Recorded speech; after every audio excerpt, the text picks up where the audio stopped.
الحمد لله وكفى وسلام على عباده الذين اصطفى أما بعد فأعوذ بالله من الشيطان الرجيم بسم الله الرحمن الرحيم شهر رمضان الذي أنزل فيه القرآن هدى للناس وبينات من الهدى والفرقان صدق الله العظيم وقال النبي صلى الله عليه وسلم الصيام والقرآن يشفعان للعبد يوم القيامة يقول الصيام يا رب إني منعته الطعام والشهوات فشفعني فيه ويقول القرآن يا رب إني منعته النوم بالليل فشفعني فيه أو كما قال عليه الصلاة والتسليم۔ میرے محترم بزرگوں اور عزیز دوستو، اللہ تبارک و تعالیٰ کا حقیقت میں ہم پر بہت بڑا فضل اور اس کا کرم اور اس کی نوازش ہوئی کہ اللہ تبارک و تعالیٰ نے ہم سب کو اپنی زندگیوں میں پھر سے ایک بار رمضان مبارک عطا فرمایا، ایسا مہینہ عطا فرمایا جس میں اللہ تبارک و تعالیٰ اپنی رحمت کی ہواؤں کو چلاتے ہیں، مغفرت کی ہواؤں کو چلاتے ہیں اور لاکھوں کروڑوں انسانوں کی دوزخ سے خلاصی کا بہانہ ڈھونڈتے ہیں۔ اللہ تبارک و تعالی ہم سب کو رمضان مبارک کی قدر کرنے کی توفیق عطا فرمائے۔ عزیز دوستوں اور بزرگوں، حقیقت میں کسی بھی نیک عمل کا کرنا یہ اللہ تبارک و تعالی کی طرف سے ہوتا ہے۔ کسی نیک عمل کی توفیق کا مل جانا اور کسی گناہ سے بچ جانا یہ اللہ تبارک و تعالی کی رحمت سے ہوتا ہے۔ کسی بھی نیک عمل کے کرنے میں انسان کا کوئی دخل نہیں ہوتا، اسی طرح کسی بھی گناہ سے بچنے میں بھی انسان کا کوئی دخل نہیں ہوتا۔ حضرت یوسف علیہ السلام اتنی بڑی آزمائش سے بچ گئے اور بند کمرے میں اور کڑی تنہائیوں کے اندر زلیخا کی دعوت کو حضرت یوسف علیہ السلام نے یہ کہہ کر ٹھکرا دیا، معاذ اللہ انہ ربی احسن مثوائی، نہیں اللہ کی پناہ، میں اپنے رب کا فرما بردار ہوں، میرے رب نے مجھے اچھا ٹھکانہ دیا ہے، میں اس کی نافرمانی نہیں کر سکتا۔ تو حضرت یوسف علیہ السلام اتنے بڑے آزمائش سے سکسیس ہونے کے بعد، پاس ہونے کے بعد اپنے بارے میں کہتے ہیں وما ابرئ نفسی، میں اپنی نفس کی برات نہیں دے سکتا، میرے نفس کو میں پاکیزہ نہیں بول سکتا۔ ان النفس لامارۃ بالسوء، بلا شبہ نفس تو برے خیالات اور برے جذبات کو بھڑکانے والا ہوتا ہے، الا ما رحم ربی، مگر جس وقت اللہ تبارک و تعالیٰ اس پر رحم کرے تو یہ گناہوں سے بچ جاتا ہے۔ تو عزیز دوستو، اس سے اس بات کا پتہ چلا کہ انسان کے بس میں کسی نیکی کا کرنا نہیں ہے اور کسی گناہ سے بچنا بھی انسان کے بس میں نہیں ہے، سب اللہ تبارک و تعالیٰ کے اختیار میں اور سب اللہ تبارک و تعالیٰ کی مرضی اور منشا سے ہوتا ہے۔ اسی لیے ہم سب کو یہ دعا کرنا چاہیے، اے اللہ ہم سب کو نیک اعمال کی توفیق عطا فرما اور برے کاموں سے ہم سب کو بچنے کی توفیق عطا فرما۔ عزیز دوستوں اور بزرگوں، اللہ تبارک و تعالیٰ نے جس طرح یہ مبارک مہینہ ہم سب کو عطا فرمایا ہے، اس کی قدردانی کی ہم سب کو اس سے زیادہ ضرورت ہے کہ ہم اس مہینے کی صحیح قدردانی کرنے والے بنیں، اس لیے کہ اللہ کے نبی صلی اللہ علیہ وسلم نے یہ بات بتلائی کہ جو رمضان المبارک کی قدر نہیں کرتا، اتنے پاکیزہ اور مقدس مہینے کی قدر نہیں کرتا، اللہ تبارک و تعالیٰ اس سے ناراض ہوتے ہیں۔ یہاں تک کہ اللہ کے نبی صلی اللہ علیہ وسلم نے ایک مرتبہ صحابہ کو ممبر کے قریب جمع فرمایا، صحابہ ممبر کے قریب جمع ہوئے، اللہ کے نبی صلی اللہ علیہ وسلم نے ممبر کے ایک درجے پر چڑھے اور فرمایا آمین، دوسرے درجے پر چڑھے اور فرمایا آمین، تیسرے درجے پر چڑھے اور فرمایا آمین۔ حدیث یہ مشہور ہے، ہم سب اس کو جانتے ہیں، اس کے مفہوم کو جانتے ہیں، لیکن غور کرنے کی بات یہ ہے کہ اللہ کے نبی صلی اللہ علیہ وسلم نے ممبر پہ چڑھتے وقت آمین کہا۔ صحابہ نے پوچھا اللہ کے نبی، آپ سے ہم نے عجیب چیز کو دیکھا کہ آپ نے ممبر پر چڑھتے وقت بغیر کسی دعا کیے کہ آمین کہا ہے۔ اللہ کے نبی صلی اللہ علیہ وسلم نے فرمایا میرے پاس حضرت جبرائیل علیہ السلام آئے تھے، جب میں پہلا درجہ چڑھ رہا تھا تو انہوں نے ایک دعا کی تھی، دوسرا درجہ چڑھ رہا تھا ایک دعا کی تھی، تیسری درجہ جب چڑھ رہا تھا انہوں نے دعا کی تھی، تینوں وقتوں میں میں نے آمین کہی۔ اس میں سے ایک مقام یہ ہے، اللہ کے نبی نے فرمایا کہ حضرت جبرائیل نے دعا کی کہ اے اللہ جس کو آپ نے رمضان کا موقع عطا فرمایا اور رمضان اس کی زندگی میں عطا فرمایا اور اس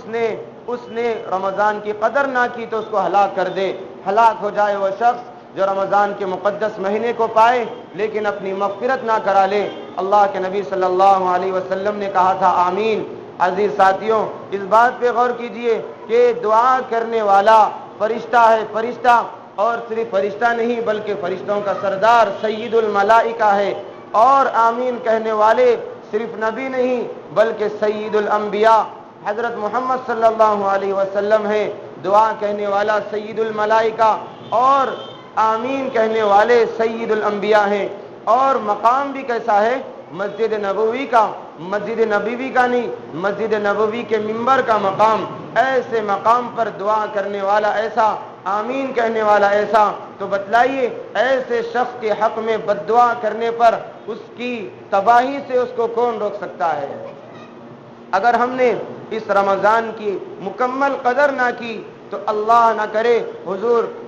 نہ کرے کہ حضرت جبرائیل کی بد دعا ہمیں لگ جائے اور حضور صلی اللہ علیہ وسلم کی وہ آمین ہمیں لگ گئی تو عزیز ساتھیوں پھر ہماری زندگیوں میں جو ہے بے برکتی کا سلسلہ اگر آ جائے اور ہماری زندگیوں میں اولاد کی نافرمانیوں کا سلسلہ آ جائے اور بزنس کے لاس کا معاملہ آ جائے اور جو ہے رشتہ داریوں کے ٹینشن کا معاملہ آ جائے اور پتہ نہیں کتنے آفتیں مصیبتیں آ جائے تو اس وقت میں ہمارے جو ہے تباہی کا راز صرف یہی ہوگا کہ ہم نے رمضان کی قدر نہ کی تھی، جس کی بنا پر حضرت جبرائیل علیہ السلام کی بد دعا ہمیں لگ گئی اور حضور صلی اللہ علیہ وسلم کی آمین سے اس دعا میں تقویت پہنچ گئی۔ اب اس بد دعا کے بعد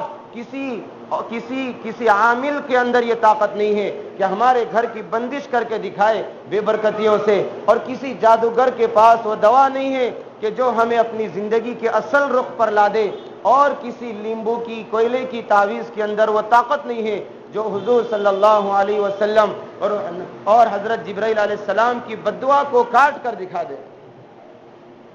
ہماری زندگیوں میں بے برکتیاں آتی ہیں، مصیبتیں آتی ہیں، آفتیں آتی ہیں، اور پتہ نہیں ڈپریشن، ٹینشن، کتنی قسم کی بیماریاں ہماری زندگیوں میں داخل ہو رہی ہیں۔ ہمیں اس کا احساس تک نہیں ہے کہ ہم نے اللہ کے دیے ہوئے مقدس مہینے کی ناقدری کی تھی۔ اللہ نے جس مہینے میں مسجدوں کو آباد کرنے کے لیے کہا تھا، ہم نے بازاروں کو آباد رکھا تھا، اور اللہ نے جس مہینے میں قرآن مجید کو ترتیل تجوید کے ساتھ سکون کے ساتھ پڑھنے کے لیے اور سننے کے لیے کہا تھا، پتہ نہیں کتنے لوگوں سے ہم نے کتنی بدتمیزی سے ہم نے قرآن کو پڑھا اور سنا ہے۔ ایسی جو ہے نافرمانیوں کے بعد اللہ کی آنے والی آفتوں اور مصیبتوں کو ٹالنے کے لیے دنیا کے کسی مخلوق کے اندر وہ طاقت نہیں ہے۔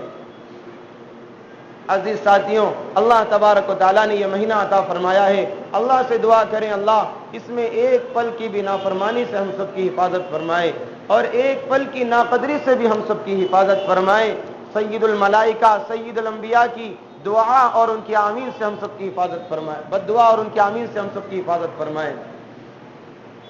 عزیز ساتھیوں، اللہ تبارک و تعالیٰ نے اس مہینے کو ایسا مقدس بنایا کہ اس مہینے میں انسانوں کی تقوی کی ٹریننگ اللہ نے دلائی ہے۔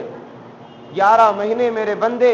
اپنے کاروباروں میں اور اپنی مشغولیتوں میں اور نفس و شیطان کے چکی میں پسے ہوئے رہتے ہیں۔ اللہ نے چاہا کہ اس مبارک مہینے میں میں شیطان کو قید کرتا ہوں اور یہ بھوک کے ذریعے اپنے نفس کو مار دیں۔ جب اس انسان کے دونوں دشمن اس مبارک مہینے میں ختم ہو گئے اور دور ہو گئے انسان سے، اب انسان کے لیے اللہ کی طرف آگے بڑھنا آسان ہو گیا اور انسان کے لیے اللہ کی مسجدوں کی طرف بڑھنا آسان ہو گیا اور اللہ کی کتاب کو کھولنا پڑھنا آسان ہو گیا۔ اللہ تبارک و تعالیٰ نے اس مہینے کے اندر عزیز دوستوں انسانوں کی ایک خاص قسم کی ٹریننگ دی ہے، وہ یہ ہے کہ انسان کو زندگی کا مقصد حاصل ہو جائے۔ انسان کی زندگی کا جو مقصد ہے وہ تقویٰ ہے، تقویٰ۔ اللہ تبارک و تعالیٰ قرآن میں فرماتے ہیں کہ جتنی بھی پیدائشیں ہو رہی ہیں اور جتنی بھی اموات ہو رہی ہیں، جتنے لوگ پیدا ہو رہے ہیں اور جتنے لوگ مر رہے ہیں، اللہ تعالیٰ یہ زندگی اور موت کا نظام کیوں چلا رہے ہیں؟ اللہ تعالیٰ اس زندگی اور موت کے نظام کو کیوں چلا رہے ہیں؟ اللہ اس کا جواب قرآن مجید میں فرماتے ہیں الذی خلق الموت والحیات لیبلوکم ایکم احسن عملا، میں نے زندگی اور موت کے نظام کو اس لیے چلایا ہے تاکہ اپنے بندوں کو آزماؤں کہ ان میں کون اچھے عمل کرتا ہے، کون اچھے عمل میرے پاس لے کر آتا ہے۔ اللہ نے یہ نہیں کہا کون اچھا کماتا ہے، کون اچھی بلڈنگ بناتا ہے اور کون باوقار زندگی گزارتا ہے، اللہ نے اس کا تذکرہ نہیں کیا۔ دیکھیے آپ صحابہ کی زندگی کو، پیٹ کے اوپر پتھر باندھے ہوئے ہیں اور ان کے گھروں میں مہینوں تک چولہے نہیں جل رہے اور چولہوں میں سے گھاس نکل رہی ہے، چولہوں کے جلنے کی نوبت نہیں آئی اور سوکھے ٹکڑے روٹی کے چبا کر گزار رہے ہیں، لیکن عمل میں کتنے پختہ کار ہیں، تقوی میں کتنے زیادہ مضبوط ہیں۔ صحابہ کے اندر کیسی زندگیاں، کیسا تقوی تھا۔ ہم بھی دنیا کر رہے ہیں، صحابہ بھی دنیا کر رہے تھے، لیکن ہمارا کچھ انداز الگ ہے، صحابہ کو کچھ انداز الگ ہے۔ اللہ تبارک و تعالی ہم سب کو دین کی صحیح قدر کرنے کی توفیق عطا فرمائے۔ عزیز ساتھیوں، اللہ تبارک و تعالی نے اس مہینے میں قرآن کو نازل فرمایا۔ اللہ نے فرمایا شہر رمضان الذی انزل فیہ القرآن، رمضان کے مہینے میں ہم نے قرآن کو نازل کیا۔ عزیز دوستوں، قرآن اور رمضان ان میں خاص مناسبت اللہ نے رکھی ہے۔ روزے میں اور قرآن میں اللہ نے خاص قسم کی مناسبت رکھی ہے، اسی لیے اللہ تبارک و تعالیٰ نے رمضان میں قرآن کو اتارا ہے۔ علماء لکھتے ہیں کہ دیکھیے روزے دار بھی اور قرآن پڑھنے والا بھی اللہ تبارک و تعالیٰ دونوں کے پر رحمت فرماتے ہیں۔ حدیث پاک میں آتا ہے، حدیث پاک کا مفہوم ہے کہ جب تک قرآن پڑھنے والا قاری قرآن پڑھتا رہتا ہے اللہ کی رحمت اس پر برستی رہتی ہے۔ اسی طرح ایک حدیث میں ہے کہ جب تک روزے دار افطار سے فارغ نہیں ہو جاتا اس وقت تک اللہ تبارک و تعالیٰ اس پر رحمت عطا فرماتے ہیں۔ تو دیکھیے رحمت نازل فرمانے میں روزے دار اور قرآن پڑھنے والا دونوں برابر ہیں، اسی لیے اللہ نے رمضان میں اور قرآن میں ایک جو ہے مناسبت رکھا ہے، جس کی وجہ سے رمضان میں قرآن کو نازل فرمایا۔ اسی طریقے سے علماء فرماتے ہیں کہ قرآن میں اور روزے میں ایک مناسبت یہ ہے کہ روزہ جو رہتا ہے آدمی روزے دار کی روزہ سفارش کرتا ہے۔ حدیث پاک میں آتا ہے الصیام روزہ والقرآن، اور قرآن یشفعان یوم القیامت للعبد، قرآن اور روزہ یہ دونوں بندے کی سفارش کریں گے قیامت کے دن۔ اسی لیے اللہ تبارک و تعالیٰ نے رمضان کے مبارک مہینے میں تراویح کے حکم کو نازل فرمایا ہے تاکہ میرے بندے قرآن مجید کثرت سے تلاوت کرنے